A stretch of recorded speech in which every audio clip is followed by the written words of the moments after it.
Okay, so have you ever just looked up at the night sky and asked yourself, why is it dark? I know, it sounds like a trick question, right? Maybe the simplest question you could ever ask. But believe it or not, for hundreds of years, that one simple question was one of the biggest, most mind-bending paradoxes in all of science. It seems so obvious, but the deeper you dig, the weirder it gets. I mean, we've all seen this, right? A beautiful, clear night, just packed with stars. It's peaceful. It feels infinite. And of course, it's dark. But here's the crazy part. That darkness, the thing we just totally take for granted, was a massive crack in the very foundation of what we thought we knew about the entire universe. So here's the deal. For the longest time, everyone just kind of assumed the universe was infinite. Infinite in size, infinitely old, with stars sprinkled pretty evenly all over the place. Now, if that's actually true, think about it. No matter where you look, in any direction, your line of sight should eventually hit a star. It has to, right? So the night sky shouldn't be dark at all. It should be a solid, blazing white wall of light, as bright as looking directly at the sun.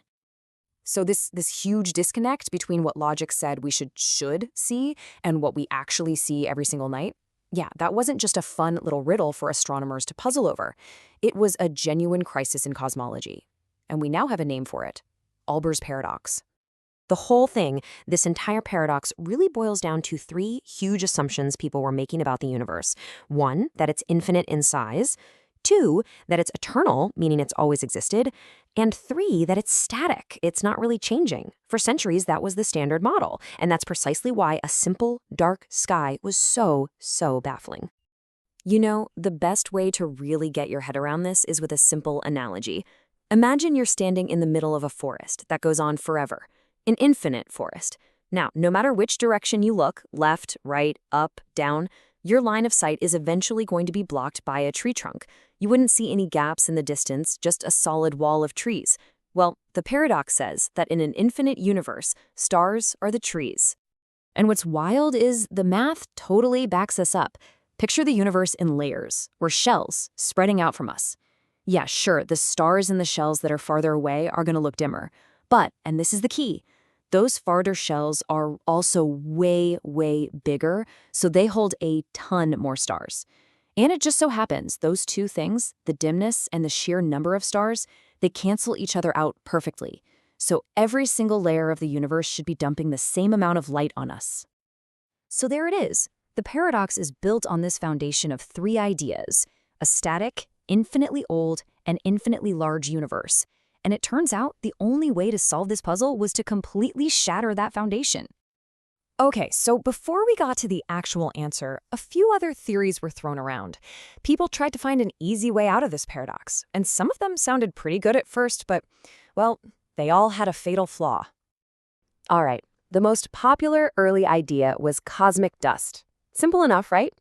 Maybe there's just a bunch of dust and gas floating around out there, blocking the light from the really distant stars. Makes sense. But there's a huge problem. If the universe is infinitely old, that dust would have been soaking up starlight for, well, forever. It would heat up and heat up until it was glowing just as brightly as the stars it was supposed to be hiding. So, nope, dust doesn't work. So what about the fact that light gets dimmer the farther away it is? That's the inverse square law. That's gotta be it, right? Well, remember those shells we talked about? As you go farther out, individual stars get fainter, yes, but the number of stars in that shell gets bigger and bigger. And once again, those two effects cancel each other out perfectly. So that's not the answer either. The paradox was still standing. The real answer, the one that finally solved it, wasn't about finding something blocking the light. No, it was about realizing that the universe itself, its very nature, was completely different from what everyone assumed. And the first domino to fall was the idea that the universe is eternal.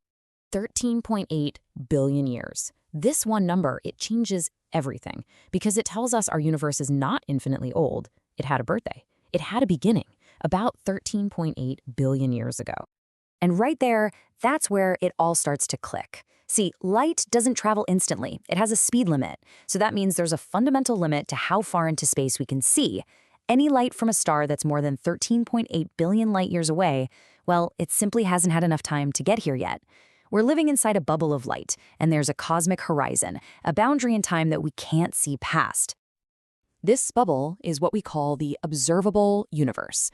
And it's not a physical wall out there in space, it's a wall in time. That infinite forest of stars might still be out there, but we can only see the trees whose light has actually had enough time to travel all the way to our eyes. Now, this is the biggest piece of the puzzle, the main reason the sky is dark, but it's not the whole story. The second part of the answer, and this is the other huge game changer, completely demolishes that last assumption, the idea that the universe is static.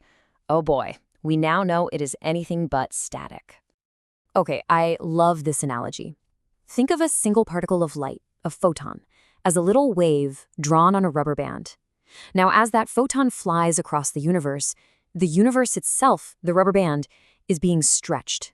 The very fabric of space is expanding, and as it does, it literally stretches that little light wave right along with it. This effect has a name: cosmic redshift. As light gets stretched, its wavelength gets longer, shifting it towards the red end of the spectrum. For the most distant objects in the universe, their light has been stretched so much that it's moved right past red and become completely invisible to our eyes. It's been downshifted into infrared or even microwaves. So think about that. Not only has most of the light in the universe not even reached us yet, but a lot of the light that has arrived is now invisible to us. And this isn't just some neat theory, okay? We can actually see this happening. When we look at the light from galaxies, we see these fingerprints, these specific black lines that tell us what elements are in them. And there's an unmistakable pattern. The farther away a galaxy is, the more those fingerprints are shifted towards the red.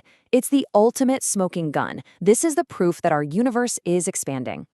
So there you have it. The two knockout blows to Olber's paradox, a universe that's not infinitely old, and a universe that's actively expanding. So let's put it all together and see what this means for our simple little question. What we're looking at here is a total revolution in thinking. The old picture of a calm, static, eternal universe? Gone. Thrown out. It's been replaced by the modern reality, a dynamic, expanding universe that had a beginning and therefore has a history. And we're living inside one chapter of it. So that darkness you see between the stars, it's not emptiness, it's history. Every single time you look up at the night sky, you are seeing direct, undeniable proof of the Big Bang. That darkness, it's literally the shadow of the beginning of the universe. It's amazing, isn't it? Answering a question as simple as why is the sky dark completely rewrote our origin story. It told us where we came from, which, of course, just makes you wonder, what other secrets about where we're all going are still hiding out there, waiting for us in the dark?